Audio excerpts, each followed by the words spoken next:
अस्सलाम वालेकुम। मेरा नाम है डॉक्टर अफीरा कलीम और आज मेरे साथ हैं doctor Shahzad Mirza from dental aesthetics. Last time हमने बात की थी रिगार्डिंग बैड ब्रेथ और हमने बैड ब्रेथ की डेफिनेशन देखी थी, उसकी कॉजेज़ देखी थी और हमने देखा था हम उसको कैसे कैसे डायग्नोज कर सकते हैं। अगर आपने हमने वो वाली वीडियो देखनी है तो आप उसकी लिंक डिस्क्रिप्शन से देख सकते हैं। आज हम सर से बात करेंगे रिगार्डिंग इट्स होम रेमेडीज़। अस्सलाम वालेकुम। वालेकुम अस्सलाम। जी सर, तो हमें बैड ब्रेथ की होम रेमेडीज़ के बारे में प्लीज़ गाइड करें। हमने जैसे पहले डिस्कस किया था बैड ब्रेथ क्या होती है, इसकी डायग्नोसिस क्या है और क्यों इसी होता है।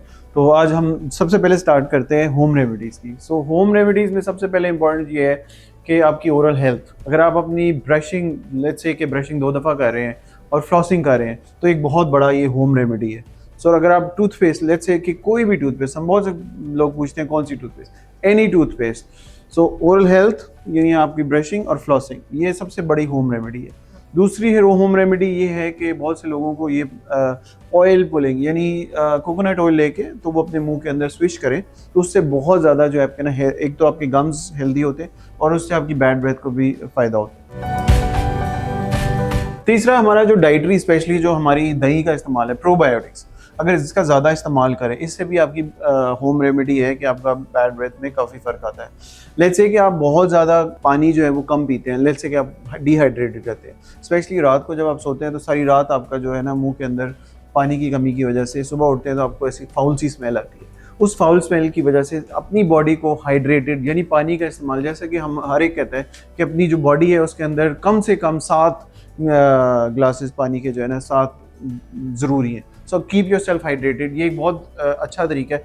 पानी पीने से क्या होता है, पानी पीने से आपका जो मुंह के अंदर जो लेट्स से कि जितना सलाइवा है वो आपका पानी जो है वो आपके स्टमक के थ्रू चला जाता है, तो उसके साथ जितना भी बैक्टीरिया फ्लो है, जो प्लाक है, वो उसको साथ लेके निकल जाता है। और स्पेशली जब आप खाना खाते हैं ना उस वक्त भी आप कोशिश करें कि पानी का इस्तेमाल ज़्यादा रखें ताकि जितना भी खाना है वो आपके सलाइवा के साथ डाइजेस्ट हो जाए और जो आपकी स्लाइवरी डाइजेशन के जो ग्लैंड है वो ज़्यादा से ज़्यादा आपकी डाइजेशन में हेल्प करे। सो स्लाइवा का ज़्यादा होना, मुंह के अंदर हाइड्रेशन होना, ये भी एक बहुत है। उसके बाद आप माउथ वॉश यूज़ कर सकते हैं, लेकिन mouthwash I don't agree. Mouthwash क्या करता है, माउथ वॉश आपको, मैं स्पेशली अपने जो मेरे पास गम के डिजीज़ के पेशेंट्स होते हैं उनको माउथ वॉश रिकमेंड करता हूँ, लेकिन माउथ वॉश का ज़्यादा इस्तेमाल मोर देन 28 डेज़ आपको नहीं करना। उससे क्या होता है, एक तो आपकी ज़बान का जायका चेंज होता है और मतलब खाने का, फूड का टेस्ट चेंज होता है। दूसरा ये है कि वो आपके दांतों को भी डिसकलर करता है। So that is recommended but only on prescription by the dentist. बाकी होम रेमेडीज़ में ये है कि बहुत से लोगों को मसला होता है कि वो ये दवाई ले रहे होते हैं एंटी डिप्रेसेंट्स। एंटी डिप्रेसेंट्स में क्या होता है, आपका सलाइवा कम हो जाता है। सो एंटी डिप्रेसेंट्स के अलावा जिस तरह कोई ब्लड प्रेशर की भी दवाई दे रहा है उसमें भी बहुत ज़्यादा लोगों के जो मुंह के अंदर थूक आना है ना वो कम हो जाता है। तो उसके लिए आप अपने फिजिशियन से कांटेक्ट कर सकते हैं कि मेरे मुंह में जो है ना ड्राई माउथ हो रहा है। ड्राई माउथ की वजह से बैक्टीरिया ज़्यादा होता है और जैसे हमने पहले डिस्कस किया कि हेलिटोसिस जो है ना ड्राई माउथ की वजह से या बैक्टीरिया के बहुत ज़्यादा होने की वजह से भी होता है। सो पानी का इस्तेमाल और ये जो एंटी डिप्रेसेंट्स को चेंज कर लें या अपने फिजिशियन से पूछें कि अगर कोई दवाई का चेंज करना है जिसकी वजह से आपके मुंह के अंदर जो है ना बू हो रही है। प्लस ये है कि मैं सजेस्ट करता हूँ कि नॉन शुगरी च्युइंग गम्स, इससे होता क्या है, होम रेमेडी है ये कि आप शुगर का इस्तेमाल, सॉरी नॉट शुगर का इस्तेमाल, नॉन शुगरी जो च्युइंग गम है उसका इस्तेमाल करें। उससे ये होता है कि 2 चीज़ें होंगी, एक तो आपका बैड ब्रेथ में फ़ायदा होगा, दूसरा ये है कि जिस तरह आप चू करते हैं तो आपका जो ग्लैंड्स है वो आपका ज़्यादा से ज़्यादा थूक बनाता है, उससे आपके जितने भी मुंह के अंदर बैक्टीरिया हैं वो वॉश आउट होंगे। सो ये भी एक बड़ा अच्छा तरीका है। प्लस एक अब आजकल बहुत एक यूएस में और यूरोपियन मुल्कों में एक जो थेरेपी है उसको कहते हैं ऑक्सीजनेटेड थेरेपी।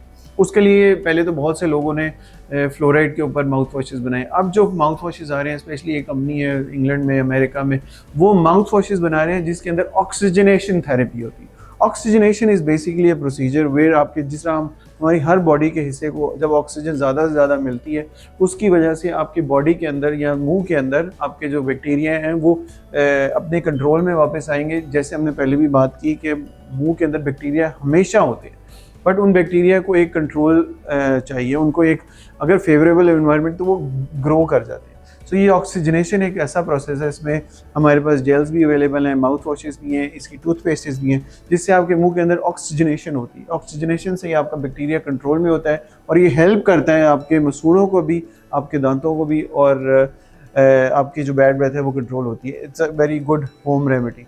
लास्टली ये है कि अपनी ज़बान, स्पेशली जिस ज़बान को होम रेमेडी के लिए, tongue scraper every time in the morning. जिन लोगों को ये मसला है बैड ब्रेथ का, वो अपनी ज़बान को क्लीन करें, चाहे वो ब्रश से करें या एक इंस्ट्रूमेंट मिलता है या एक इक्विपमेंट, मतलब इक्विपमेंट तो नहीं है, एक बड़ा आसान सा तरीका है उसको रिमूव करने का, टंग स्क्रैपर, उससे यूज़ करें, उससे आपको काफ़ी फ़ायदा होगा बैड ब्रेथ में। सो ये कुछ हैं रेमेडीज़ जो होम पे यूज़ की जा सकती हैं for bad breath. Thank you so much sir, ये काफ़ी इन्फॉर्मेटिव थी। अब मुझे बताएं कि अगर इनको इस्तेमाल करने के बावजूद भी स्मेल कंट्रोल में नहीं आती तो इसको क्लिनिकली भी ट्रीट कर सकते हैं फिर हम?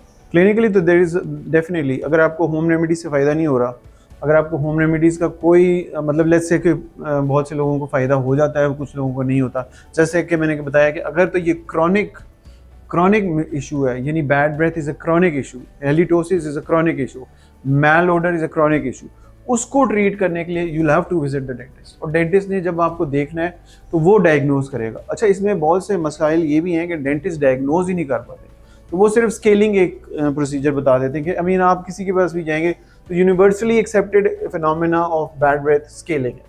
आई don't agree with that. Scaling में इवन पेशेंट्स की आप स्केलिंग भी कर दें, bad breath is not going away.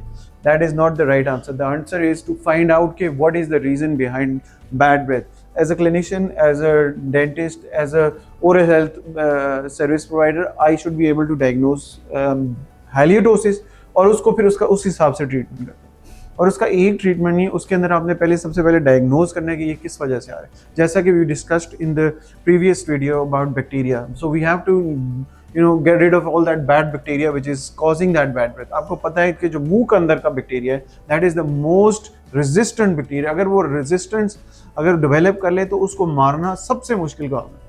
और वो बैक्टीरिया आपको जैसे कि पता है, अगर खुदा ना खास्ता हार्ट के पेशेंट्स हैं या डायबिटीज़ के पेशेंट्स हैं, उसके अंदर उसकी इम्यूनिटी वैसी बॉडी की कम हुई होती है और वो बैक्टीरिया आपको किसी को हार्ट की कंडीशन वर्स कर सकता है और स्पेशली डायबिटीज़ के अंदर ये कंडीशन और ख़राब हो सकती है। सो डायग्नोसिस एंड देन ट्रीटमेंट। सो जो ट्रीटमेंट है वो हम आपको डेफिनेटली इंशाल्लाह जैसे ही हमारे पास कोई आता है तो वो हमारे क्वेश्चंस भी कर सकते हैं, लोगों को पूछ सकते हैं कि क्रॉनिक हेलिटोसिस का क्या ट्रीटमेंट है। But it changes from patient to patient. Every patient has a different reason why they have. जैसे वी हैव डिस्कस्ड बिफोर कि हमारे कुछ लोगों के अंदर जो बैड ब्रेथ है वो डेंटिस्ट ने दे दिया, जैसे कि हमने पहले डिस्कस किया कि उन्होंने बैड रेस्टोरेशन की या बैड वर्क किया, बैड डेंटल वर्क की वजह से भी हेलिटोसिस हो गया, या पेशेंट अपनी ओरल हाइजीन मेंटेन नहीं करा, यहाँ पेशेंट के मसूड़े के नीचे डिपॉजिट्स हैं जो क्लीन नहीं आ रहे और उसका पॉकेट साइज इतना है कि हर चीज़ जो वो खाता है वो दांत का जो दांत के नीचे जाके चिपक जाती है। तो इसमें बहुत से रीजंस हो सकते हैं। सबसे पहले डायग्नोसिस है, फिर उसका ट्रीटमेंट प्लान है। सो होपफुली इंशाल्लाह if there is somebody who has got a chronic bad disease, chronic malodour या halitosis, we can have a look और उसके बाद हम उसको सजेस्ट कर सकते हैं कि क्या इसका ट्रीटमेंट है। अगर हमसे पूछना है तो हम बता सकते हैं। We got as we on our channel, on our Facebook page, anywhere on website हमारे से पूछ सकते हैं and then we can discuss about what is the exact treatment with the clinician. Thank you so much sir. Thank you very much. अगर आपके कुछ और further questions हैं रिगार्डिंग बैड ओडोर तो आप हमसे कमेंट्स में पूछ सकते हैं। Till then stay tuned and अल्लाह हाफिज़।